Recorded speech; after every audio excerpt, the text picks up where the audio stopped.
They made fun of the dirty old man who asked for food to fix it, but he knew the machine like no one else. Walter Eugene hadn't eaten in 2 days when he pushed the glass door of the most expensive auto repair shop in Austin. His worn-out clothes contrasted with the immaculate environment of white tiles and chrome tools, where the smell of oil mixed with icy air conditioning. The deafening noise came from the back of the warehouse, where 4 mechanics struggled around a black BMW that hadn't started for 3 weeks. Brandon Miller, the shop owner, shouted contradictory orders while nervously looking at the clock on the wall.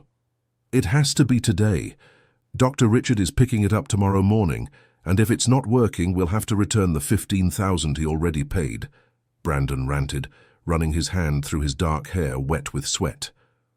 Walter approached slowly, observing the desperation stamped on the young men's faces. Tyler, the youngest mechanic, was banging the wrench on the open hood, while Austin and Nathan argued about which part to replace. The only woman on the team, Jessica, was crouched down trying to check something under the vehicle. "Excuse me," said Walter in a hoarse voice, interrupting the chaos. Everyone stopped and turned to him. The silence lasted a few seconds before Tyler burst out laughing. "Look who showed up, guys," shouted the young man, pointing at Walter. "The BMW specialist has arrived." The laughter echoed throughout the entire warehouse. Austin grabbed his cell phone and started filming, focusing on the man's torn clothes and disheveled white beard. "Dude, this is going to go viral on social media," Austin whispered to Nathan. "Crazy old man wanting to mess with a German car." Walter remained calm, accustomed to this kind of reception after years of living on the streets. He knew his appearance didn't inspire confidence, but he also knew that behind that hood was a problem only he could solve.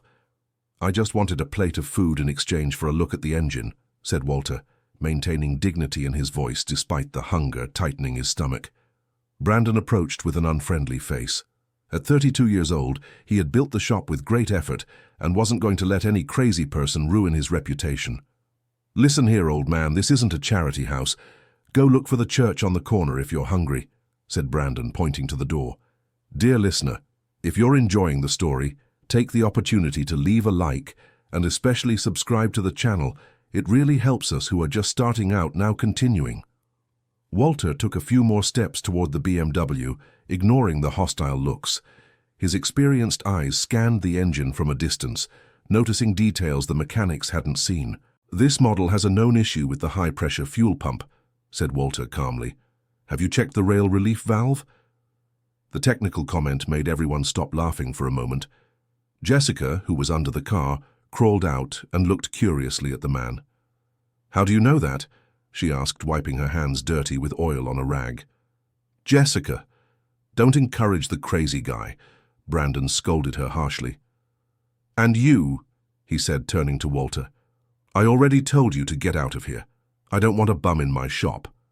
But Walter had caught something in Jessica's voice, a spark of doubt that the others didn't have. He decided to risk one more piece of technical information. "The error code should be showing #887, insufficient pressure in the system. But the real problem is in the regulator valve that's behind the pump. You have to disassemble half the engine to get there." This time the silence was longer. Tyler stopped laughing and exchanged looks with Austin. That old man was talking about things they didn't even know existed. Brandon felt a twinge of uncertainty, but his pride spoke louder. He wasn't going to admit he needed help from a homeless man in front of his employees. "Enough! Get out of here before I call security!" Brandon yelled, pushing Walter toward the door. The man stumbled and nearly fell, but caught his balance by holding onto the wall. Jessica stepped forward, clearly bothered by the boss's aggressiveness, but said nothing. Walter looked into her eyes for a moment and saw a kindness there that the others didn't have. "I'm leaving," Walter said with dignity. "But you won't be able to fix this car without replacing the regulator valve. And when you do, you'll see I'm right." He walked out of the shop with his head held high, leaving behind the air-conditioned comfort and stepping back into the hot October afternoon sun. The laughter and mean-spirited comments continued to echo even after the door closed. Brandon tried to hide the discomfort the old man's technical words had caused. He went back near the BMW and ordered them to keep working, but now a shadow of doubt hung over the group. "What's this about a regulator valve?" Tyler asked quietly to Austin. I don't know, man. Never heard of it, Austin replied, putting his phone in his pocket. Jessica stayed quiet, but couldn't get the certainty in the man's voice out of her head. There was something in his tone, an experience she recognized from older mechanics she'd known. Hours passed and the BMW still wouldn't start. Brandon called 3 different suppliers trying to get parts, but none of them mentioned a regulator valve for that specific model. When the clock struck 6 in the evening, the tension in the shop was almost palpable. Dr. Richard Thompson was one of the most important clients in town, owner of a medical clinic and known for his impatience with service providers. If we don't get it fixed by tomorrow morning, he'll tell the whole city we're incompetent. Brandon grumbled, kicking an empty soda can. Walter had spent the whole afternoon sitting on the bench in the square across from the shop, watching through the windows as the mechanics grew more desperate. He felt no anger or desire for revenge, just a deep sadness at how people judge by appearances. When the shop lights went off and the employees left, Walter slowly stood up.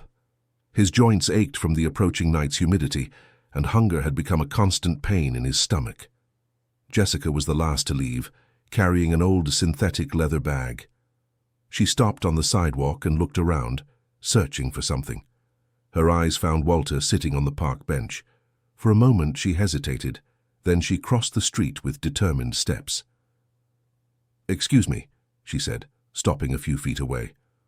Walter looked up, surprised. The young woman must have been about 25, with brown hair tied in a ponytail and oil stains on her hands that she hadn't managed to clean completely. "Hi," he replied simply. "About what you said earlier, about the regulator valve." Jessica began, but stopped, unsure how to continue. "You want to know if I was making it up?" Walter finished her sentence with a sad smile. Jessica nodded, blushing. Walter noticed she had kind eyes, unlike the others. "I worked 42 years with automobiles," Walter said calmly. "I started as an apprentice in a shop in Round Rock when I was 14. Then I went to Germany, worked at BMW for 15 years as a development engineer." Jessica's eyes widened. That wasn't what she expected to hear. "So you really understand this model?" she asked. "I understand it like nobody else. I participated in its development at the factory in Munich. I know every bolt, every circuit. I know the problems that only show up after a few years of use." Jessica stayed silent for a few seconds, processing the information. If that were true, they had just kicked out the very person who could save them. "Why are you like this?" she asked, gesturing vaguely to indicate Walter's situation. The man sighed deeply. It was a question that hurt every time someone asked it. "My wife got sick, cancer. I spent everything I had on private treatment when the insurance doctors said there was nothing more they could do. I sold the house, the car, took out loans. She lived 2 years longer than the doctors predicted, but in the end..."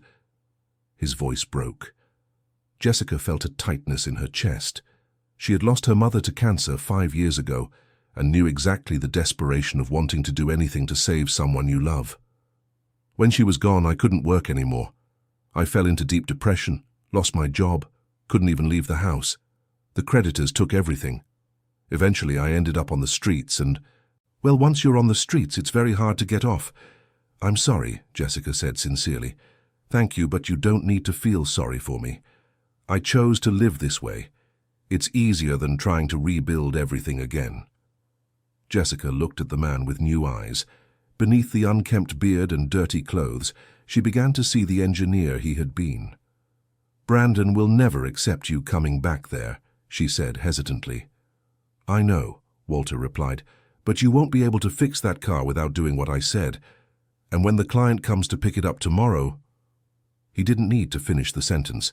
Jessica knew that Dr. Richard was capable of suing the shop and spreading negative comments that could destroy Brandon's business. "I have to go," she said finally, "but thank you for telling me your story."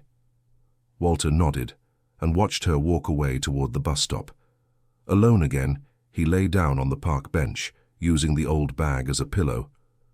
The distant traffic noise and the cold of the early morning couldn't erase from his mind the image of the BMW's engine. He knew exactly what the problem was and how to fix it, but he also knew his appearance condemned him to scorn.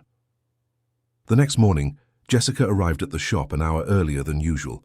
She found Brandon already there, nervously fiddling with the computer, trying to research information about the BMW online. "You're early today," he commented without looking up from the screen. "Brandon, I need to talk to you about something," said Jessica, taking a deep breath to gather courage. "Talk, but make it quick. Dr. Richard arrives in 2 hours, and if this car isn't working..." "It's about that man who showed up here yesterday." Brandon stopped typing and looked at her with a scowl. "Jessica, don't tell me you believe the nonsense that crazy guy was spouting. I talked to him last night. Brandon, he's not crazy. He was a BMW engineer, worked in Germany." "Jessica," Brandon exploded, slamming his hand on the table. "You're so naive. Anyone can make up a story like that. Bums are experts at fooling suckers." Jessica felt her face grow hot, but she didn't give up. What if he's telling the truth? What if he can actually fix the car? "I'm not risking my reputation because of some homeless guy. Imagine if someone films him working on a client's car. I'll become the laughingstock of the whole town." "But Brandon..." "Enough, Jessica. I don't want to hear any more about it. Now go help the guys finish assembling the engine." Jessica knew it was useless to insist at that moment. Brandon was too upset to listen to anything. She went to the back of the shop where Tyler and Austin were still struggling with the BMW. "So, have you figured anything out?" she asked. "Nothing," Tyler replied, frustrated. "We've already replaced the fuel pump, filters, spark plugs, coils. This car just won't start no matter what." "What about that regulator valve the old man mentioned?" Austin made a face. "Jessica, for God's sake, not you too. That guy was making things up. I've never heard of a regulator valve in a BMW." "But did you guys look it up?" "Of course we did," lied Tyler. In truth, neither of them had searched for information about it. At 10 in the morning, Dr. Richard Thompson arrived promptly to pick up his car. Tall, well-dressed, with a permanent expression of impatience, he entered the workshop with firm steps. "Good morning, Dr. Richard," said Brandon, trying to sound confident. "You're right on time. We're just finishing the last adjustments." "Last adjustments?" The doctor raised an eyebrow. "Didn't you say the car would be ready?" Brandon swallowed hard. The BMW was still exactly as it was yesterday, not working. "It's almost ready, doctor. Just a few details. A matter of half an hour." The doctor glanced at his watch with an unfriendly look. "Brandon, I have surgery at 11:30. I need my car now." Of course, Tyler," Brandon called out in panic. "Start the car to show the doctor how it's running." Tyler got into the BMW and turned the key. The engine tried to start for a few seconds and died. He tried again. Nothing. The silence in the workshop was deafening. Dr. Richard crossed his arms and fixed a cold stare on Brandon. "Are you telling me that after 3 weeks, my car still doesn't work?" Brandon began to stammer technical explanations that even he didn't understand, but the doctor cut him off with a gesture. "Enough. I want my money back. All of it. Now." "Doctor, you can't do that. We worked on this car for weeks. We spent money on parts." "You didn't fix anything. My car is in the same condition as when it arrived." The doctor raised his voice, making the employees shrink back. Brandon knew he didn't have 15,000 reais in cash to refund. Most of the money had already been spent on parts and wages. "Doctor, give me a few more days. I swear I'll fix this." "Brandon, you had 3 weeks. I'm going to contact my lawyer and then the Consumer Protection Agency. You will return my money and pay for moral damages too." The doctor stormed out of the workshop, slamming the door hard. Brandon stood frozen in the middle of the shop, pale as a wall. The employees avoided looking at him. Jessica watched the whole scene and made a decision that would change the course of everything. Without telling anyone, she left the workshop and ran toward the square where she had left Walter the night before.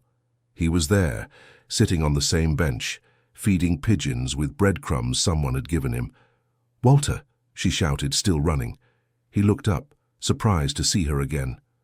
"Jessica, what happened?" "The customer came to get the car, and you guys couldn't fix it. He wants his money back and is going to sue the shop." Walter nodded sadly. "That's what I thought would happen." "Walter," Jessica stopped in front of him, panting. "Could you really fix that car?" "I can," he replied without hesitation. "In 2 hours at most." Jessica gathered her courage. "Then come with me. Now." "Jessica, your boss threw me out yesterday. He won't want..." Leave Brandon to me. If you can fix the car, he'll have to swallow his pride. Walter hesitated. It had been a long time since anyone believed in him or gave him a chance. Part of him was afraid of failing and disappointing the only person who had been kind to him. "What if I can't?" he asked. "You can. I believe in you." Those simple words touched Walter more deeply than Jessica could imagine. It had been years since anyone said they believed in him. "Then let's go," he said, getting up with determination. When the two entered the workshop, Brandon almost had a fit.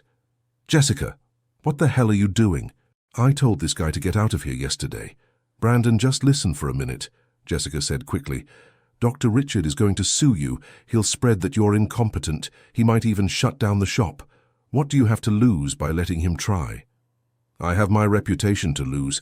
If someone sees a homeless guy messing with a customer's car—" "There's no one here but us," insisted Jessica. "And what if he manages to fix it?" Walter took a step forward. "Brandon, I understand your concern, but your problem will be much bigger if you don't deliver the car working to the customer. Give me an hour. If I can't do it, I'll leave and never come back here." Brandon looked around. Tyler and Austin looked curious, wanting to see how it would turn out. Nathan, who had just arrived, didn't understand anything about the situation. "1 hour," said Brandon finally, pointing his finger at Walter. 60 minutes. If you can't do it, I never want to see your face around here again." Walter nodded and walked toward the BMW with confident steps. When he opened the hood, something changed in his posture. His movements became precise and confident, as if he had gone back in time 40 years. "Tyler, lend me that flashlight," asked Walter, pointing to a small LED flashlight hanging on the workbench. The young man hesitated, looking at Brandon, who waved impatiently for him to obey. Walter carefully illuminated the engine, following the path of the ducts and hoses with his eyes. After a few minutes, he pointed to a small part at the back of the engine. "There's the problem," he said. "Pressure regulator valve. It's clogged. That's why the pump can't maintain pressure in the system." "How do you know it's clogged if you haven't even touched it yet?" asked Austin, skeptical. "By the sound the engine makes when it tries to start. This model makes a specific noise when the pressure drops. It's like a signature." Walter asked for some specific tools and began disassembling parts of the engine with a skill that left everyone stunned. His hands trembled a bit from hunger and nervousness, but his movements were precise and experienced. "Wow," whispered Tyler to Austin. "The guy really knows what he's doing." "It could still be luck," replied Austin, but his voice didn't sound very convinced. Walter worked in silence for almost 40 minutes. When he finally removed the small valve from the back of the engine, it was completely clogged with old fuel residue. "Here's the problem," he said, showing the part for everyone to see. "Do you have any replacement valves?" Brandon had approached without realizing it, fascinated by the technical demonstration. When he saw the clogged part, he felt a mix of relief and shame. "We don't have that specific part in stock," he admitted. "No need to replace it now," said Walter. "I can clean this one and reinstall it. It'll work perfectly, but you'll need to replace it with a new one in about 6 months." He carefully cleaned the valve with solvent and compressed air, testing the flow a few times before he was satisfied. Then he began reassembling everything exactly as it was. When Walter finished tightening the last screw, everyone in the shop was gathered around the BMW. Even Jessica had stopped pretending she was working on something else. "All set," said Walter, wiping his hands on an old rag. "You can start it." Brandon hesitated for a moment, afraid that nothing would happen and he'd look even more ridiculous. Then he got in the car and turned the key. The engine started immediately, running smooth and quiet as the day it left the factory. The perfect sound of the V6 engine filled the shop like music. The silence that followed was different from all the others. It wasn't tense or awkward, but pure astonishment. "I don't believe it," murmured Tyler. "He did it." Austin lowered the phone he had been holding up to record, clearly not knowing what to think. Nathan broke into a huge grin and started clapping. "Dude, that was amazing!" he exclaimed. Brandon turned off the engine and got out of the car, still dazed. He started it again to be sure. The BMW was running perfectly. Walter was standing by the hood, watching everyone's reaction. There was no triumph on his face, just a deep sadness that Jessica was beginning to understand. That man had once been someone important, respected, and now he needed to prove his worth just to get a meal. "Walter," said Brandon, approaching slowly, I was wrong. I'm sorry." Walter nodded without bitterness. "It's okay. You had no way of knowing." "How did you learn to do that?" asked Tyler, genuinely curious now. 42 years working with cars," Walter replied simply. "When you work with something long enough, you learn to listen to what it's telling you." Brandon realized he needed to take action.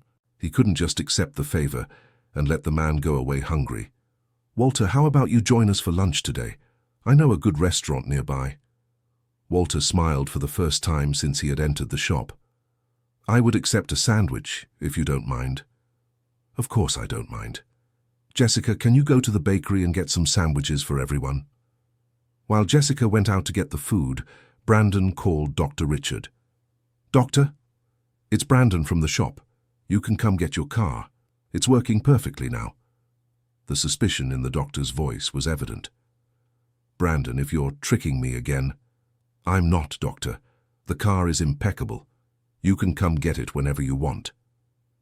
When Dr. Richard arrived an hour later, he found his BMW running like new. He took a spin around the block to test it and came back impressed. "Brandon, what did you do? The car has never run so well." Brandon hesitated, looking at Walter, who was sitting in a corner eating a ham sandwich. Part of him wanted to take all the credit, but a voice in his conscience stopped him. "Actually, doctor, he's the one who fixed it," said Brandon, pointing to Walter. The doctor looked in the indicated direction, and his expression changed to total surprise. "That gentleman over there?" "Yes, he knows this model like no one else." Dr. Richard approached Walter, clearly intrigued. "Do you work here?" Walter finished chewing the bite of sandwich before answering. "No, I just helped with your car." "How did you know what the problem was?" "Experience. I worked many years with this specific model." The doctor spent a few minutes talking with Walter about cars, impressed by the man's technical knowledge. When he learned the story of the former engineer, his expression became thoughtful. "Walter, would you accept a job?" the doctor asked suddenly.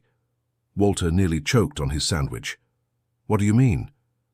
"I have a fleet of 15 cars at the clinic. I always have trouble finding a mechanic who understands imported cars. How about you take care of the preventive maintenance? The pay is good." Walter looked at Brandon, who nodded encouragingly. "I would accept, doctor, but I need to be honest with you. My current situation is not conventional." "What kind of situation?" Walter took a deep breath. "I've been living on the streets for a few years. I don't have a home or up-to-date documents or proper clothes to work at a clinic." Dr. Richard was silent for a few seconds, processing the information. Walter prepared for another rejection, another look of disgust and contempt. "That can be fixed," the doctor said finally. "Do you have a place where I can meet you tomorrow morning?" "I can be here at the shop if Brandon doesn't mind." "I don't mind," Brandon said quickly. "Then it's settled. Walter, tomorrow at 8 in the morning, we'll sort out your documentation and find a place for you to stay. Then we'll talk about the job." Walter felt his eyes fill with tears, but he managed to control the emotion. "Thank you, doctor. You won't regret this, sir." "I'm sure of that." When the doctor left, the workshop fell silent again. Everyone looked at Walter with a mixture of admiration and shame for the treatment they had given him. "Walter," Brandon finally said, "you can come here whenever you want. If you need anything, just say so." "And if you want to take a shower, there's one in the back," Jessica added. "Sometimes the boys use it when they leave straight from work." Walter nodded, moved by the sudden kindness from the same people who had humiliated him the day before. "Thank you. You don't have to do this." "Yes, we do," Tyler said, ashamed. "We were really stupid yesterday." Austin nodded in agreement, still holding the phone where he had filmed the moment of humiliation. "Walter, do you mind if I delete the video I recorded yesterday?" he asked. "You can delete it," Walter replied kindly.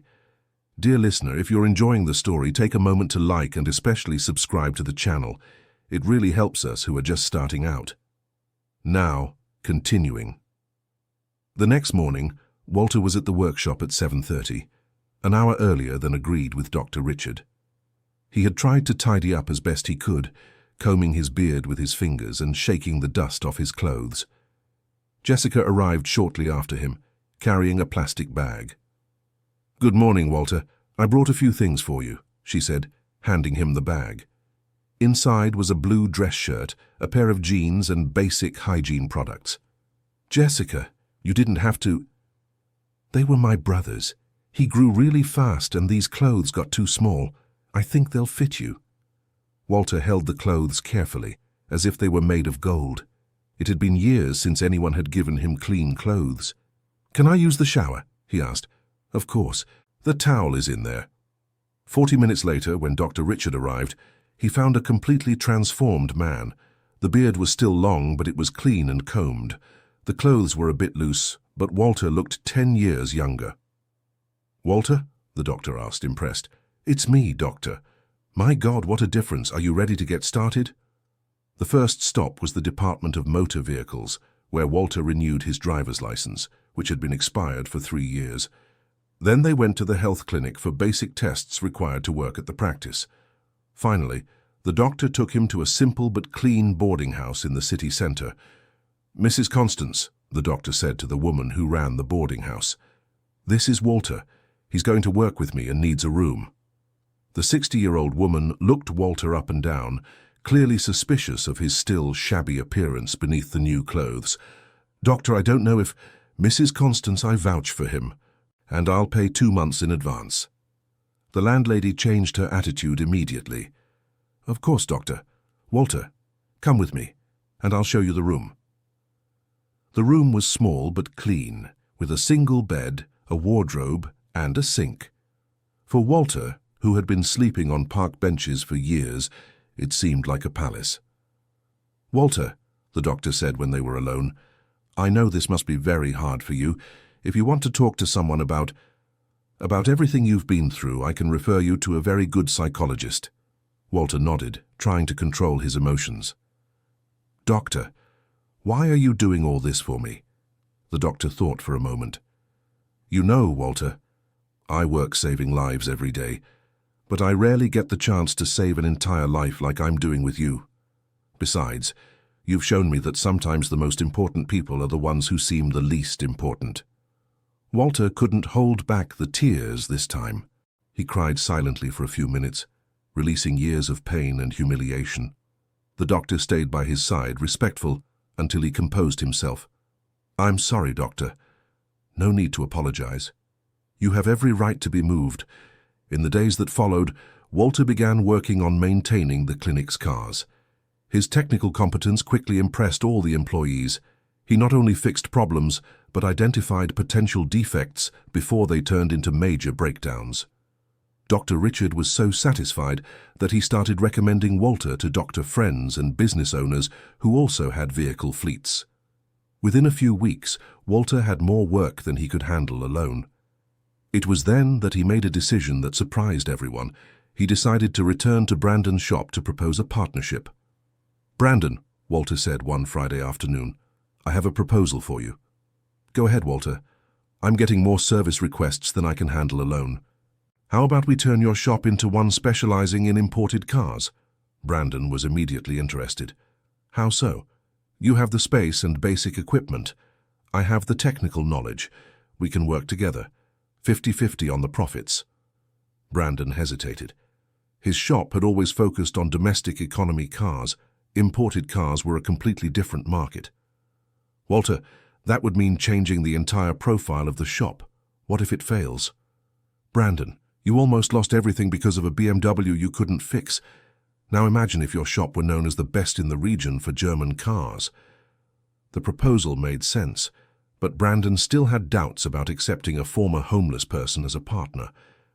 Walter noticed the hesitation. "Brandon, I know my history doesn't favor me. If you prefer, we can start as partners, not as business owners. You pay me a percentage for the services I perform here." "It's not that, Walter. It's just, well, you're much more qualified than I am. Or, I'm afraid you might dismiss me later." Walter laughed for the first time since they'd met. a sincere and warm laugh. "Brandon, you gave me a chance when I needed it most. Even after you kicked me out, you let me come back. That's worth more than any diploma." Jessica, who had been listening to the conversation from afar, approached. "Brandon, this is the chance of a lifetime. Walter is the best mechanic I've ever seen." Tyler and Austin, who were also nearby, agreed enthusiastically. "It's true, boss," said Tyler. "The guy is exceptional." Brandon looked around at his employees and realized they were all in favor of the partnership. He himself had seen Walter's impeccable work over the past weeks. "All right, Walter, let's give it a try, but with one condition." "What?" "You'll teach everything you know to my employees. I want them to become experts too." Walter extended his hand to seal the deal. Deal. The following months completely transformed Brandon's shop. Walter implemented new diagnostic procedures, brought in specialized equipment, and established partnerships with imported parts suppliers. The most important change, however, was in how they treated customers and employees. Walter instituted a simple but revolutionary rule: everyone would be treated with respect, regardless of appearance, social class, or type of car they drove. "Dignity is priceless," he often told the employees. Jessica was promoted to quality supervisor, responsible for ensuring all services were perfect. Tyler and Austin specialized in German car electronic systems. Nathan discovered a talent for precision bodywork. The shop's reputation grew rapidly. Within 6 months, they had a 2-week waiting list for appointments. Brandon had to hire more employees to handle the demand. Dr. Richard became one of the shop's main promoters, telling fellow doctors and business owners about Walter's story and the exceptional quality of services. "It's amazing," he would comment at dinners. "The man I almost ignored on the street became the best mechanic in the region." But success also brought new challenges. Some competitors started spreading rumors about the shop, questioning the competence of a former beggar to handle expensive cars. The situation worsened when Anthony Parker, owner of the largest shop in town, began a smear campaign on social media. How can you trust a $100,000 real car to a guy who was sleeping on the street just last year? He posted on Facebook. The post went viral, receiving hundreds of divided comments. Some defended Walter, but many questioned his competence based purely on prejudice. Brandon was furious when he learned about the campaign. "Walter, we have to sue this idiot. This is defamation." "Calm down, Brandon," Walter replied serenely. "Malicious words only hurt those who value them. But he's hurting our business. Our work speaks for itself. The clients who truly matter know the quality of what we do." Walter was right. Although some clients cancelled appointments, many others stood in solidarity with the shop. Dr. Richard organized a support campaign, inviting colleagues to personally see Walter's work. The turning point came when Anthony Parker himself needed Walter's help. It was a Monday morning when a tow truck stopped in front of Brandon's shop, bringing a completely stalled Mercedes-Benz S-Class. The tow truck driver entered the shop looking for Walter. "Are you Walter?" he asked. "I am. How can I help?" "Look, this is a bit awkward, but the owner of the Mercedes outside wants to talk to you." Walter looked out the window and saw Anthony Parker standing by the car, clearly uncomfortable. "He came himself?" asked Brandon, incredulous. "It seems so," replied Walter. "I'll see what he wants." Walter left the shop and approached Anthony, who avoided looking him directly in the eyes. "Good morning, Anthony. How can I help you?" Anthony took a deep breath, clearly struggling with his pride. "Walter, I need your help. This Mercedes has a problem that none of my mechanics can solve. It belongs to my most important client, a German businessman who's considering closing $1 million contract in town." Walter listened silently, showing no satisfaction in seeing his detractor in a difficult situation. "And why are you bringing it to me if you think a former homeless person isn't competent to work on expensive cars?" Anthony blushed to his ears. "Walter, I was wrong. I'm sorry for the things I said. I was jealous of your success and, well, I was an idiot." Walter considered the situation for a few seconds. Part of him wanted to reject the request and let Anthony handle it alone, but his generous nature spoke louder. "It's okay, Anthony. I'll take a look at the car." "Really? even after everything I did. Everyone deserves a second chance, including you. Walter diagnosed the Mercedes' problem in 20 minutes, a defect in the electronic injection system that required a specific calibration known only to technicians who had worked directly at the factory. The repair took 2 hours, and the car was running perfectly. When the German businessman tested the vehicle, he was so impressed that he asked who had done the work. Anthony had to admit it was Walter, and ended up telling the whole story, how he had underestimated the former engineer, how he had tried to harm him, and how Walter had been generous enough to help him anyway. The German was fascinated by the story and asked to meet Walter personally. When he learned that Walter had worked at BMW in Germany, the two spoke in German for almost an hour. "Mr. Walter," said the businessman in heavily accented Portuguese, "I'd really like to offer you a consulting position at my company here in Brazil. Thank you for the offer, Mr. Klaus, but I'm very happy working at the auto shop. Then perhaps I could bring my cars to you for maintenance. I have a fleet of 12 German vehicles." Walter accepted the proposal and gained another important client. But the most significant change was Anthony Parker's shift in attitude. "Walter," Anthony said before leaving, "can I do anything to make up for the harm I caused you?" Walter thought for a moment. "Yes, you can, Anthony. Stop judging people by their appearance. You never know who might need an opportunity. You can count on it. And if you need anything at all, just come find me." From that day on, Anthony became one of Walter's biggest supporters in town. Whenever someone mentioned the story of the former engineer, he made sure to tell how he'd been saved by the competence and generosity of the man he'd tried to harm. The Mercedes case spread quickly among the local business owners. Within weeks, Brandon and Walter's auto shop received fleet maintenance contracts that would ensure financial stability for years. But Walter never forgot his roots. As prosperity arrived, he decided to create a social project that would change the lives of many vulnerable people. "Brandon," Walter said one Thursday afternoon, "I have an idea that might interest you." "Go ahead, partner. How about offering free basic mechanics courses for unemployed people?" Brandon immediately liked the idea. "It's a great way to give back what the city has done for us. How do you see this working? We could use the shop on weekends, teach basic mechanical concepts, oil changes, brake checks, simple things that could generate extra income." Jessica got excited about the project. "Walter, this is wonderful. I can help with the administrative part." Tyler and Austin also volunteered to teach classes. Soon, the whole team was involved in the social project. The first course started with 15 students, most of whom had been unemployed for months. Walter made sure to welcome them personally, always starting classes with the same phrase, "Here you'll learn a trade, but more importantly, you'll learn that every person has value regardless of their current situation." Among the students was Sebastian, a 55-year-old man who had lost his job at a factory after a work accident. Divorced, he lived alone in a rented room and survived doing odd jobs. "Professor Walter," Sebastian said on the first day of class, "do you think someone my age can still learn?" "Sebastian, I started over at 60. Age is just a number. What matters is the willingness to rebuild." During classes, Walter noticed Sebastian had a natural aptitude for diagnostics.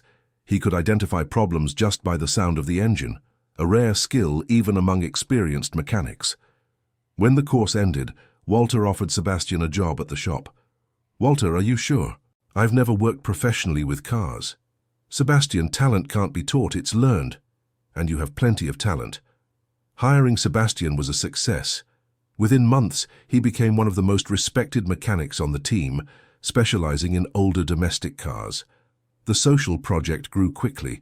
In 1 year, over 100 people had gone through the courses. Many found jobs at local shops or started their own businesses. The project's success caught the attention of the city government, which proposed an official partnership to expand the program. Walter accepted, but with one condition: the courses would always be free and open to anyone without distinction. 5 years after first walking into the workshop asking for a meal, Walter was on the municipal theatre stage, receiving the title of Honorary Citizen of the City. In the audience were Brandon, Jessica, Tyler, Austin, Nathan, Sebastian, and hundreds of people whose lives he had touched in some way. The mayor, presenting the honor, said, "Walter Eugene Johnson taught us that a person's worth isn't in their clothes, their home, or their bank account. It's in their character, their generosity, and their ability to help others." Walter stepped up to the microphone with tears in his eyes. "This honor isn't mine. It belongs to all of you who believed in second chances. It belongs to Brandon, who swallowed his pride and gave me an opportunity. It belongs to Jessica, who was the first to see beyond my appearance. It belongs to the boys at the workshop who taught me that mistakes followed by forgiveness become learning." He paused, looking at the audience. "6 years ago, I was a broken man, without hope, sleeping on park benches. Today I'm here not because I'm special, but because I found people willing to see the best in me when I couldn't see it myself." In the front row, Dr. Richard was moved, remembering the day he almost pushed Walter out of his life forever.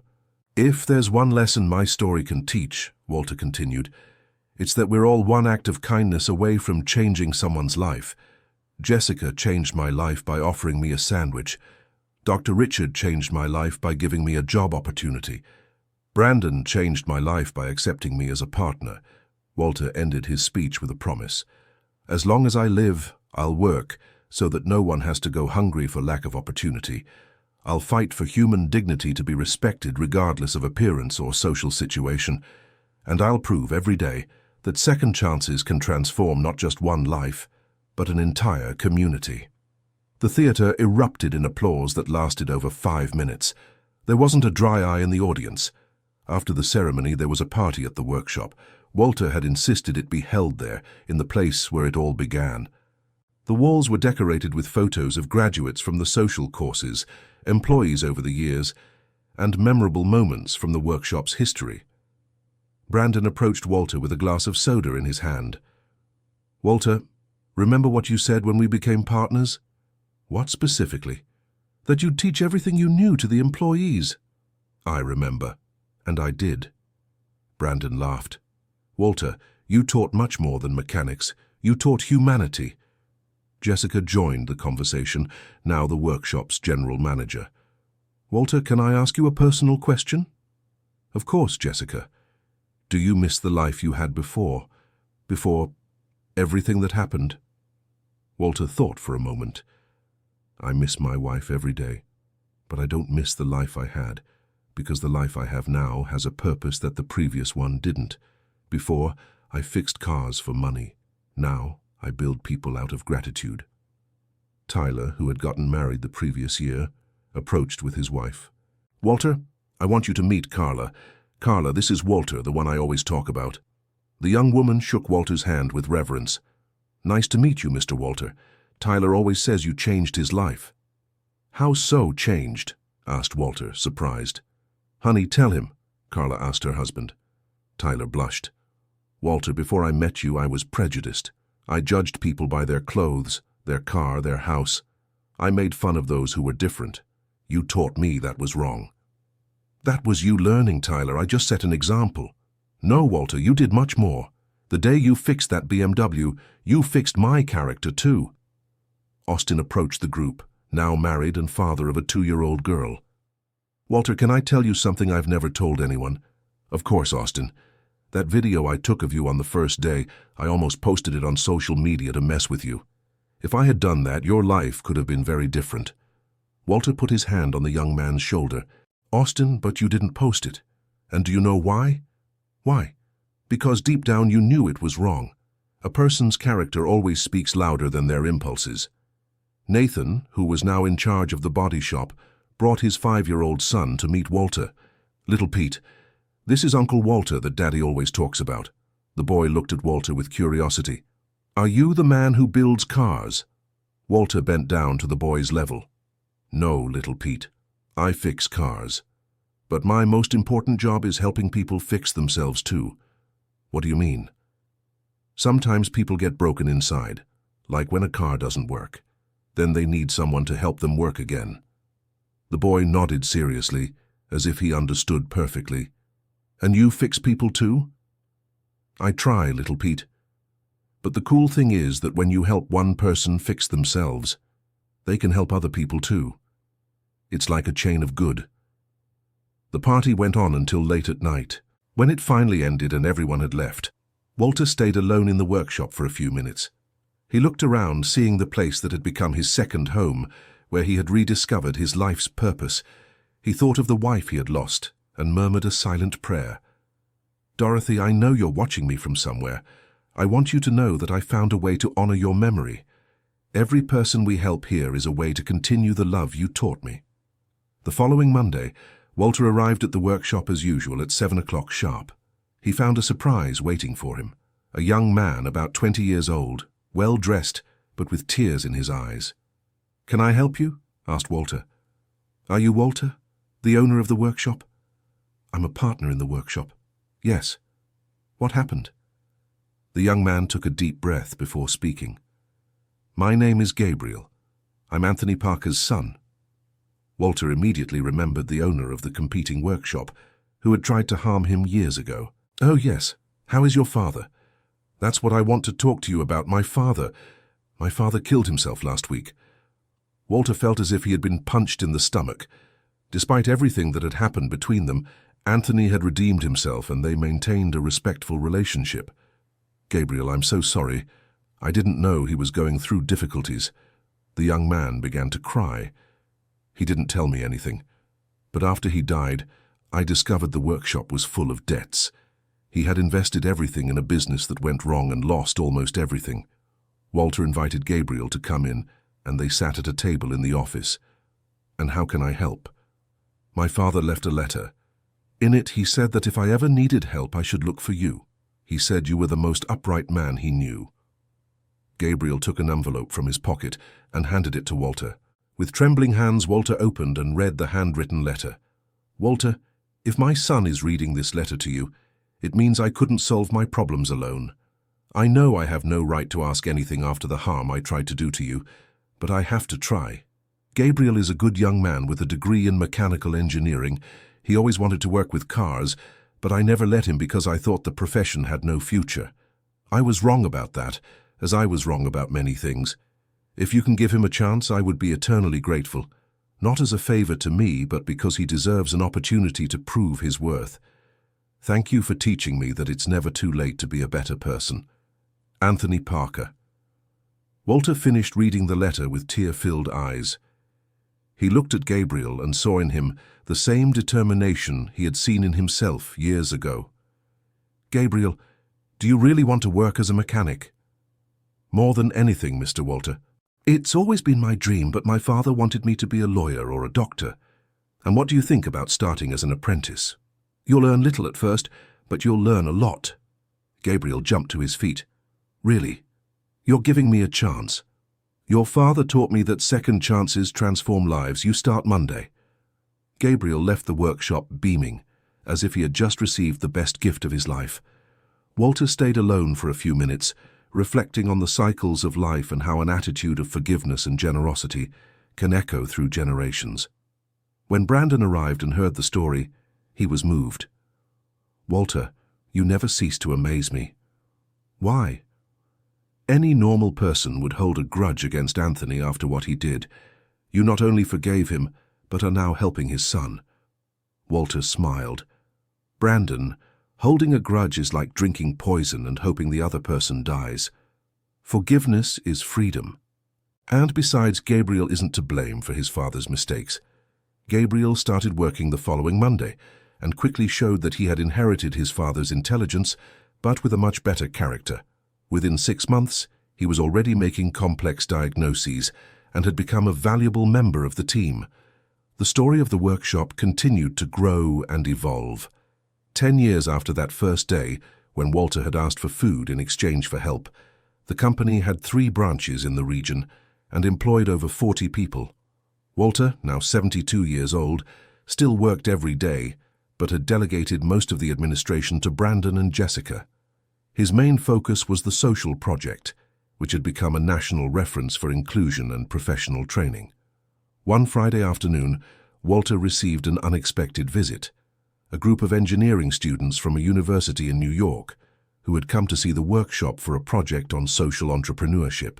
"Professor Walter," said the group leader, a young woman named Fiona, We're making a documentary about people who turn difficulties into opportunities.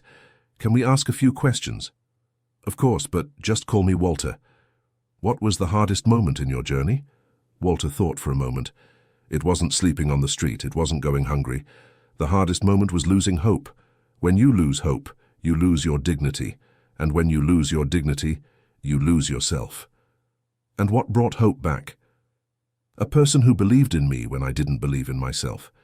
Jessica offered me a sandwich, but she mainly offered respect. It was the first brick in rebuilding my life. Do you have any message for young people starting their careers? Walter looked at each of the students before answering. First, never judge anyone by their appearance or current situation. The person you ignore today could be the one who saves you tomorrow. Second, technical skills are important, but character is essential. And third, whenever you can, lend a hand. You have no idea of the power you hold to change a life with a simple act of kindness. Do you consider yourself a winner? No. I consider myself a survivor who was lucky enough to meet good people along the way. Victory isn't about where we end up, but about how many people we can bring with us on the journey. When the students left, Walter thought about how his life had changed since that first day in the workshop. Not just his own life, but the lives of hundreds of people who had passed through the social project, the employees who had become better professionals and people, and the customers who had learned to value honest work more. That evening, Walter had dinner at home, the small house he had bought 3 years ago, and watched the street activity through the living room windows. Children played on the sidewalk, neighbors chatted at their gates. Life went on as usual in a city that had learned to value second chances. His phone rang. It was Jessica. Walter, sorry to call so late. I wanted to share some news. Go ahead. Remember Fiona, that student who was there today? I do. Why? She just called me. She wants to intern with us next semester. Said she was so impressed by our story that she switched her focus to social entrepreneurship. Walter smiled. That's great, Jessica. Another seed planted. Walter. Yes? Thank you. For what? For teaching me that we can change the world one person at a time. After hanging up, Walter went out to the back porch of his house.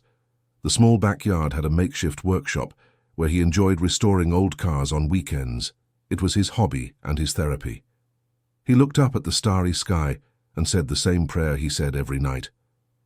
Dorothy, thank you for teaching me how to love. Thank you for giving me the strength to start over when I thought all was lost.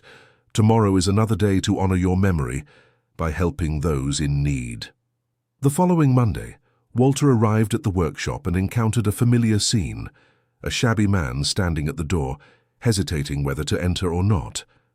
Walter immediately recognized the look of someone who needed help, but feared humiliation. He calmly approached the man. Good morning. Can I help you with something? The man, about 40 years old, looked at Walter with suspicion. I was passing by and saw you were having trouble with that car over there, he said, pointing to a Hilux with its hood open. Walter looked in the direction indicated. Indeed, Sebastian was struggling to diagnose a problem with the truck. Do you know about cars? The man lowered his eyes. A bit. I worked many years at a dealership, but, well, things changed. Walter saw in the man's posture the same shame he himself had felt years ago. Without hesitation, he made the invitation that would change another life. Want to come in and take a look? We're always open to learning from those with experience. The man looked up, surprised. Really? Of course. Here, all knowledge is welcome. What's your name? Robert Wilson. Pleasure, Robert. I'm Walter. Let's see what you can teach us. As they walked toward the truck, Walter thought about how life was cyclical and generous. He had received a chance when he needed it most, and now he was passing that chance forward. Robert might become the next to transform lives, and so the chain of kindness would keep growing. Sebastian looked surprised when Walter approached with Robert. Sebastian, this is Robert. He has experience with Toyota. Can he lend a hand? Robert examined the engine for a few minutes and identified an EGR valve issue that Sebastian hadn't considered. Within half an hour, the truck was running perfectly. Wow, said Sebastian, impressed. Thanks, Robert. How did you know it was that? Robert smiled for the first time since he'd arrived. I worked 15 years at a Toyota. That problem is somewhat common in these newer engines. Walter watched the interaction and saw the spark returning to Robert's eyes. It was always like that. When a person used their talent to help others, they rediscovered their own dignity. Robert, Walter said when they were alone, how about we talk for a bit? Can I offer you some coffee? Robert hesitated but eventually accepted. They sat in the workshop's small kitchen where Jessica had made fresh coffee. Robert, can I ask you a personal question? Go ahead. Are you going through financial difficulties? Robert lowered his head and nodded. I was laid off 8 months ago. I found some temporary jobs, but nothing permanent. The rent is overdue. I owe money at the grocery store. His voice broke. Walter felt a painful familiarity with that story. Robert, do you have a family? I have a wife and 2 young children. It's for them that I can't give up. Walter admired the man's determination. Even in adversity, he kept his focus on his responsibility to his family. Robert, how would you feel about working here with us? Robert's eyes widened. Working here, but I don't even have proper clothes and you don't even know me well. Robert, you've already proven your competence. Character is something we sense. And as for the clothes, that's the least of our worries. Robert began to cry, trying to hide it by wiping his eyes with his hands. Walter, why are you doing this for me? Because someone did it for me when I needed it, and because I believe good people deserve opportunities. Robert accepted the offer and started working the next day. As Walter had predicted, he became a key part of the team, especially for work on Japanese and Korean vehicles. With Robert on the team, the shop gained even more reputation for the diversity of technical knowledge. Walter had unintentionally created a team of specialists who complemented each other perfectly. Himself with German cars, Sebastian with older domestic models, Gabriel with electronic systems, Robert with Japanese and Korean ones. 2 years after Robert's arrival, the shop received an unexpected proposal. A major automaker wanted to partner to create an official technical training center. Walter, said the company representative during the meeting, you have something we don't find in other shops, a unique combination of technical competence and human values. We want you to train our technicians not just in mechanics, but in customer service and social responsibility. The proposal was financially tempting, but Walter had a concern. What about the social project? Can I still use the facilities for the free courses? Of course, in fact, we'd like that to be an official part of the training center. We want to train technicians who are also responsible citizens. Brandon could hardly contain his excitement about the possibilities that were opening up. Walter, this is going to be amazing. We'll be able to expand the social project, hire more people, get state-of-the-art equipment. But Walter was thoughtful. Brandon, we need to be careful not to lose our essence. What sets us apart isn't the equipment, it's the values. Jessica agreed. Walter is right. We need to ensure that growth doesn't make us forget why we started all this. After much debate, they accepted the proposal with a few conditions. The social project would maintain its autonomy. A percentage of profits would be allocated to training programs for people in vulnerable situations, and Walter would have veto power over any decision that contradicted the shop's values. The partnership was a resounding success. Within 2 years, the training center had trained over 500 technicians who took to their cities not only technical knowledge, but also the philosophy of respect and inclusion that Walter had instilled. The social project expanded and began offering not just mechanics courses, but also automotive electrical, painting, bodywork, and even entrepreneurship for those who wanted to start their own business. Walter, now 75 years old, had become a national reference in corporate social responsibility. He received invitations to speak at universities, companies, and government events, always delivering the same message. True success is measured not by what we accumulate, but by what we multiply. During one of these talks at a university in New York, a student asked a question that deeply moved him. Professor Walter, don't you think it was unfair to have gone through all that? Losing your wife? Being homeless? Being humiliated? Walter remained silent for a few moments before responding.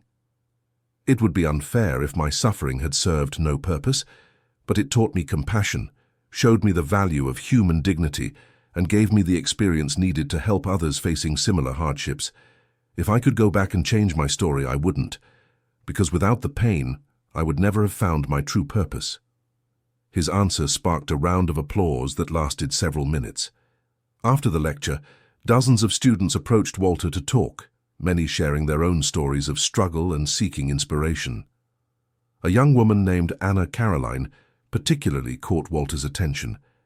She mentioned she was considering dropping out of her engineering program because she couldn't afford to continue and needed to work to support her family. "Anna Caroline," Walter said, "have you heard about our scholarship programs?" "Scholarship? We've set up a fund to help talented young people who face financial barriers to education. If you're interested, I can put you in touch with the program coordinator." Anna Caroline began to cry with emotion. "Professor Walter, that would be a dream come true." "Then let's make that dream a reality." Anna Caroline became the first scholarship recipient to graduate with an engineering degree. At her graduation, she made sure to invite Walter to the ceremony. "Professor Walter," she said during her commencement speech, "you taught me that people are not disposable, that every hardship can be an opportunity for growth, and that knowledge only has value when used to build a better world."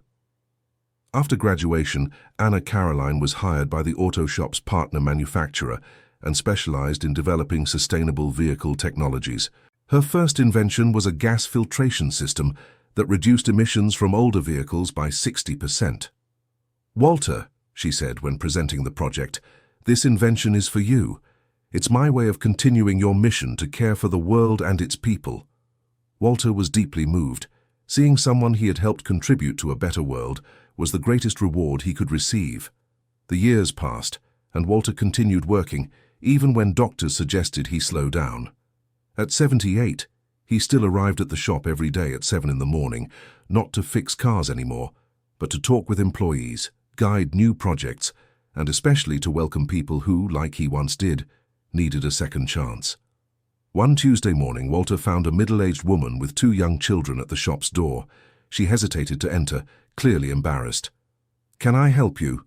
Walter asked kindly. The woman looked at the children before answering. "My name is Sandra. I heard that you sometimes help people who are going through hard times." Walter saw in her eyes the same quiet desperation he had felt decades ago. "Come in, Sandra. Let's talk." Sandra shared that she had been widowed for 2 years, lost her job during the pandemic, and was about to be evicted with her children. She had a background in accounting, but couldn't find a job because she had been out of the workforce for too long, caring for her sick husband. "Sandra," said Walter after hearing the whole story, "would you like to take care of the financial part of a company that's growing a lot?" "What do you mean?" "Our finance department needs someone with your experience. I can't promise a high salary at first, but I can promise growth opportunities. But I don't understand anything about auto repair shops." "You don't need to. You need to understand numbers, management, organization, and you understand that." Sandra was hired and quickly showed her competence. Within 6 months, she had completely organized the company's finances and created control reports that identified opportunities for savings and investment. "Walter," said Brandon one day, "Sandra is incredible. Our financial management has never been so efficient." "Competent people just need opportunities," replied Walter. "They do the rest themselves." Sandra quickly established herself, got a better house for her children, and became a key piece in the company's administration. More importantly, she embraced the company's philosophy and began identifying people who could benefit from the social programs. It was Sandra who suggested creating a daycare at the company for employees with young children. And it was also she who proposed a microcredit program for people who wanted to open small businesses in the automotive area. "Walter," she said during a meeting, "we can use part of the profits to lend money at low interest to people who want to open small repair shops or parts stores. This way, we create a network of small business owners in our region." The idea was implemented, and within 2 years there were 15 small businesses operating with microcredit support. Specialized shops for different services, used parts stores, tire repair services, each employing between 3 and 10 people. Walter was proud to see how his philosophy of giving opportunities had transformed into a network of solidarity that benefited hundreds of families in the region. At 80 years old, Walter decided it was time to officially retire, but remain as a company consultant and responsible for the social programs. "Brandon," he said at a board meeting, "it's time for you to steer the boat on your own." "Walter, no. You're the soul of this company." "Brandon, the soul of the company isn't me. It's the values we built together, and these values are so deeply rooted that they'll continue even without my daily presence." Jessica, now General Director, agreed with Walter. "He's right, Brandon. Walter taught us how to fish. Now we have to show that we've learned." Walter's retirement party was an event that mobilized the entire city. The sports gym was decorated with banners telling the story of the repair shop and the social programs. Over 1,000 people attended, including current and former employees, graduates from the courses, business owners who were inspired by the company's philosophy, and hundreds of people whose lives had been touched in some way by Walter's work. The mayor opened the event by declaring that he was establishing the Walter Eugene Johnson Social Responsibility Award, which would be presented annually to individuals or companies that excelled in social inclusion projects. "Walter Eugene Johnson," said the mayor, "taught us that a company can be profitable and socially responsible at the same time. That true success is measured by the good we do for others, and that it's never too late to start over or to help someone else start over." Robert, now supervisor of the Asian vehicles area, took the stage to speak on behalf of the employees. "Walter," he said with a choked voice, "8 years ago, I arrived here broken, humiliated, without hope. You gave me not just a job, but my dignity back. On behalf of all employees, thank you for teaching us that work is much more than earning money. It's about building a better world every day." Sebastian, Gabriel, Jessica, Tyler, Austin, Nathan, Sandra each took the stage to share how Walter had impacted their lives. Anna Caroline, now a successful engineer, brought a group of young people who were benefiting from the scholarship program. "Professor Walter," she said, "these young people represent the future you are building. Each of them will continue your mission of turning difficulties into opportunities." Dr. Richard, now 85 years old, made sure to be present despite his mobility challenges. "Friends," he said in a still, firm voice, "I met Walter on a day when he was at rock bottom, but I saw in him something few could see: dignity. Walter taught us that temporary circumstances don't define permanent character, and that an opportunity offered at the right moment can change the world." When Walter finally stepped onto the stage, he received an ovation that lasted over 10 minutes. People were crying, applauding, shouting words of affection and gratitude. Walter waited for silence and began to speak. "Friends, I don't deserve all this that you're doing for me, because all I did was choose to be grateful instead of bitter, hopeful instead of desperate, generous instead of selfish." He paused, looking at the 1,000 people present. 25 years ago, I was a broken man begging for a meal in this city. Today I'm here seeing hundreds of lives transformed, dozens of businesses running, thousands of families helped. And do you know what makes me proudest? It's not the financial success, it's knowing that we planted seeds of kindness that will keep sprouting for decades. Walter pointed to the audience. "You are my greatest achievement. Every person here who learned to give opportunities, who chose to see potential where others see problems, who decided to build bridges instead of walls. You are proof that a better world is possible." He ended his speech with a quote that had become his trademark. "Never forget, we are all one decision of kindness away from changing a life. And a changed life can change a family. A changed family can change a community, and a changed community can change the world." The event ended with the unveiling of a statue in the square in front of the workshop. The statue showed 2 hands reaching toward each other, with a plaque that read, "In honor of all who extend a hand to those in need of a second chance." After the celebration, Walter returned home accompanied only by Brandon and Jessica. They sat on the back porch, where Walter liked to spend Sunday afternoons. "Walter," said Brandon, "can I make a confession?" "Of course." "On the day I met you when you asked for food, for a few seconds I thought about giving you a chance, but pride was stronger than compassion." Walter smiled. Brandon, you gave me the chance when it really mattered. At the moment, I needed to prove my worth. But if I had given you the chance right on the first day, things would have been different, Walter completed. But not necessarily better. Sometimes we need to go through pain to appreciate joy. We need to know humiliation to learn humility. Jessica became emotional. Walter, thank you for teaching me that caring for people isn't weakness, it's strength. Jessica, you didn't need to learn that. You already knew it. That's why you offered me that sandwich on the first day. You just needed confidence to be who you always were. The three remained silent for a few minutes, watching the sunset paint the sky orange and pink. And now, asked Brandon, what are you going to do with all this free time? Walter laughed. Free time? Who said I'm going to have free time? I have a list of projects I want to start.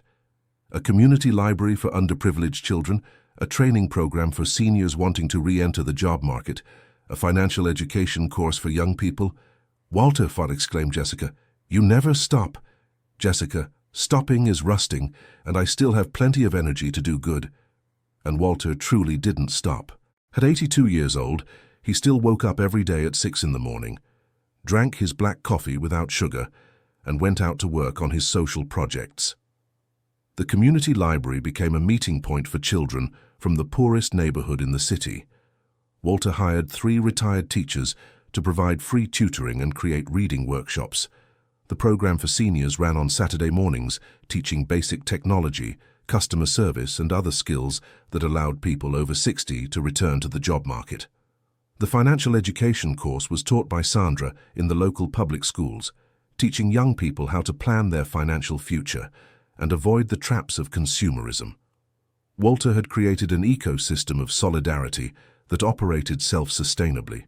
Each project connected with the others, creating a network of opportunities and mutual growth. One Thursday afternoon, Walter was at the library when a girl of about 8 approached him. "Grandpa Walter," she said. All the children called him that. "My mum wants to talk to you." The girl's mother approached timidly. "Mr. Walter, my name is Claudia. I wanted to thank you for what you did for my daughter." "What did I do?" asked Walter, genuinely curious. She was struggling in school, didn't want to study, said she couldn't learn. Since she started coming here, she's become a different child. Now she loves to read, her grades have improved a lot, and she says when she grows up she wants to help other children like you do. Walter bent down to be at the girl's level. "Is that true, Letitia?" The girl nodded shyly. "Grandpa Walter, Mrs. Martha said that by studying we can help a lot of people when we grow up." "Mrs. Martha is right. And are you studying properly?" "I am. And I'm also teaching my little brother to read." Walter felt that familiar sense of fulfillment. Another seed planted, another life that would follow the path of multiplying the good received. "Claudia," Walter said to the mother, "thank you for telling me this. It's this kind of news that gives me energy to continue." When Walter got home that night, he found Brandon waiting for him in the living room. "Brandon, what a surprise! Did something happen?" "No, Walter. I just wanted to talk to you about an idea I had."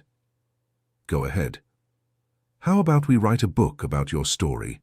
About the history of the workshop, the social projects, the lives that were transformed." Walter became thoughtful.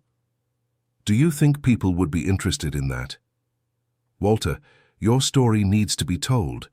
It could inspire other people, other companies to follow the same path." "But Brandon, I don't know how to write books." "You don't need to. I know a very good journalist who can interview you and write the story. You just need to tell the facts." Walter ended up accepting the proposal. Over the next 6 months, he spent several afternoons each week telling his story to the journalist Beatrice Davis, a 40-year-old woman who had specialized in biographies of people who overcame adversity. "Walter," Beatrice said during one of the interviews, "what impresses me most about your story isn't the overcoming of difficulties, but how you transformed your pain into fuel to help others."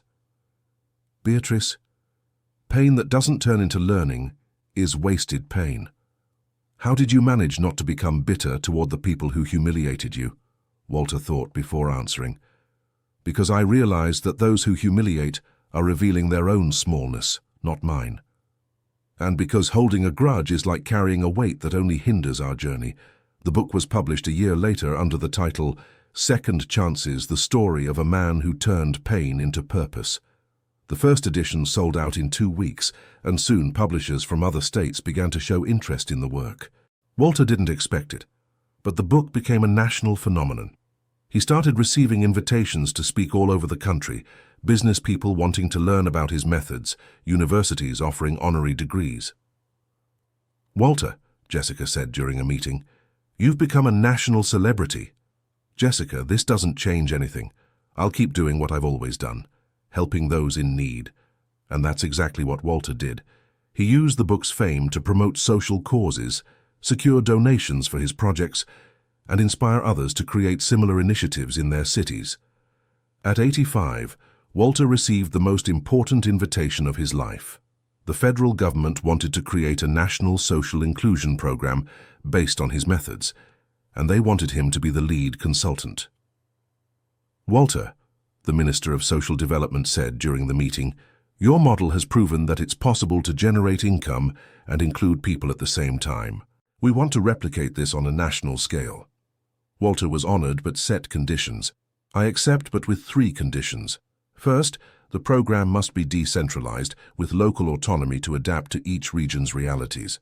Second, participation by beneficiaries must be voluntary, never mandatory. Third, the focus must always be on people's dignity, never on handouts." The Second Chances USA program was launched 2 years later in 100 cities across the country. Walter, despite his advanced age, insisted on personally visiting each city to supervise the implementation and train the local coordinators. In every place he visited, Walter found stories similar to his own. People who had lost everything and found in the program an opportunity to rebuild their lives with dignity.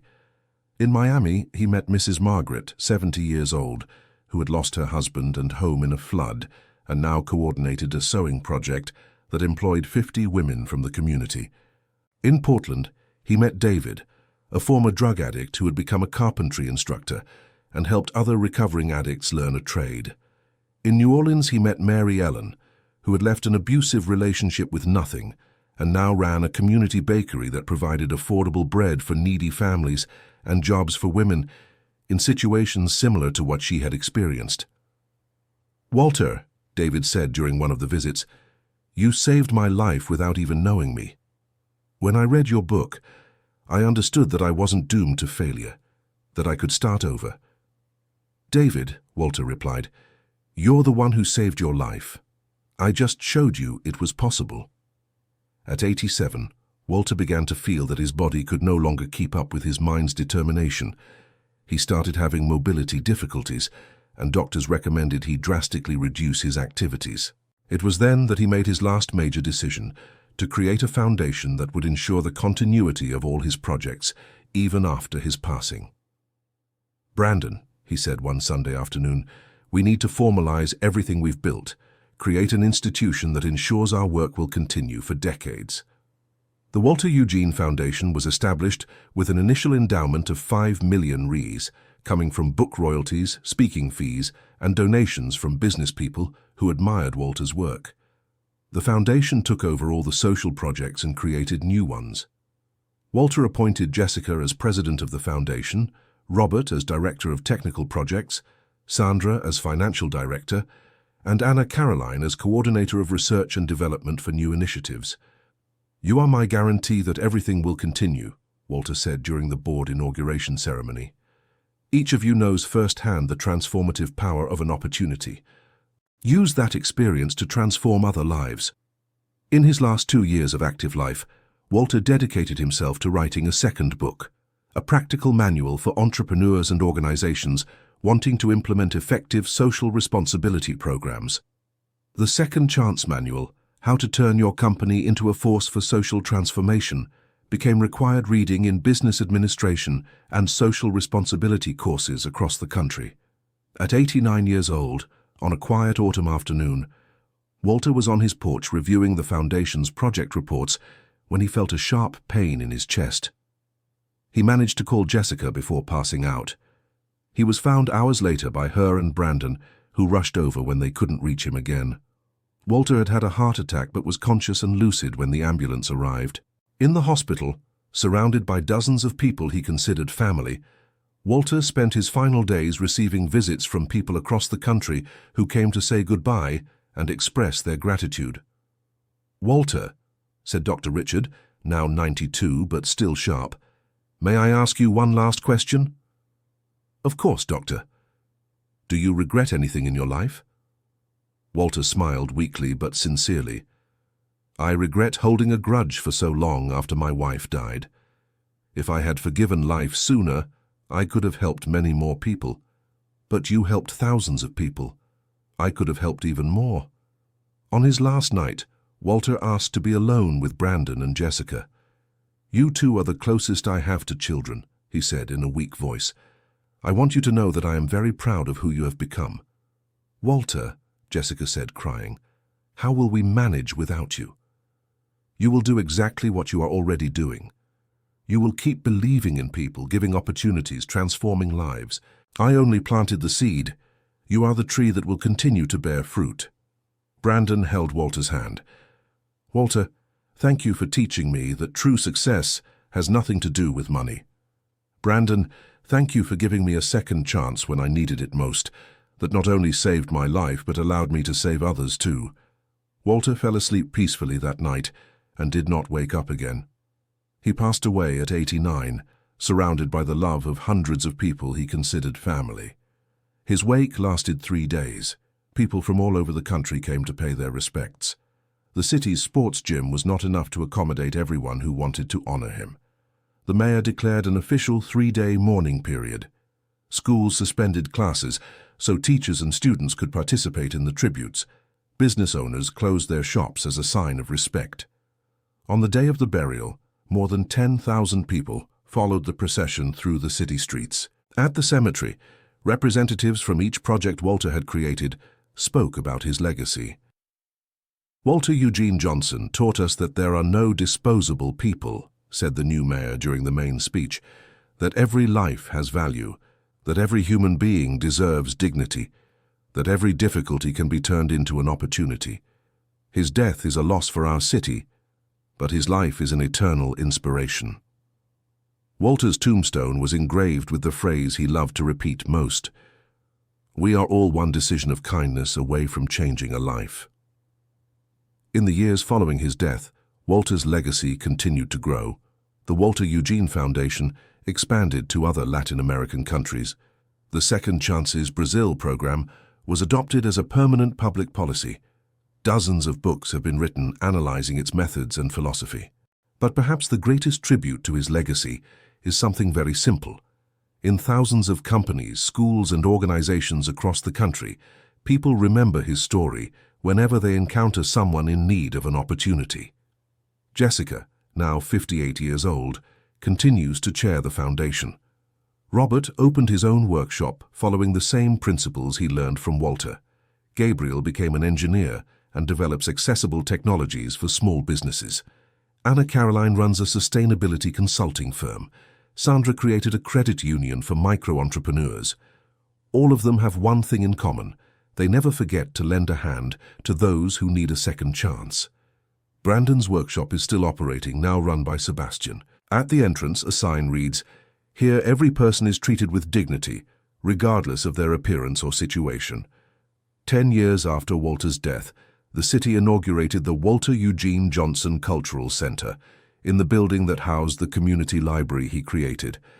The center offers vocational courses, free psychological counseling, digital inclusion programs, and a museum that tells the story of the city's social transformation. At the inauguration, the current mayor read a letter found among Walter's personal belongings, written a few months before his death. "If someone is reading this letter, it means I have already departed from this life. I want to record my deep gratitude to this city that welcomed me when I had nothing and allowed me to rebuild not only my life, but my hope in humanity. I hope my story serves as proof that no matter how far a person has fallen, there is always the possibility to rise and start over. And more importantly, there is always the possibility to use our experience of pain to prevent others from going through the same suffering. If you wish to honor me, do not build statues or name streets after me. Instead, whenever you find someone in need of help, remember that person could be the next to transform the world. Never forget, we are all stronger when we help each other rise. With love and eternal gratitude, Walter Eugene Johnson. The reading of the letter was interrupted several times by emotional applause. In the end, the entire audience stood in an ovation that lasted more than 10 minutes. Dear listener, if you're enjoying the story, take a moment to like and especially subscribe to the channel. It really helps us who are just starting out. Now continuing. Today, 15 years after Walter's death, his story is told in schools as an example of overcoming and solidarity. Business owners study his methods of social responsibility. Psychologists use his journey as an example of resilience in therapies, but perhaps the greatest symbol of his legacy is the sign at the city entrance. Welcome to the city of second chances. Here we believe that every person can start over and every dream can come true. End of story. And you who are listening to this story, what do you think about Walter's journey? Do you believe people can truly change when given an opportunity? Have you ever been in a situation where you needed a second chance, or were you the one who gave that chance to someone? Tell us in the comments. Your experiences may inspire other listeners. If this story moved you, leave your like and subscribe to the channel so you don't miss other inspiring stories. Thank you very much for your company up to this point.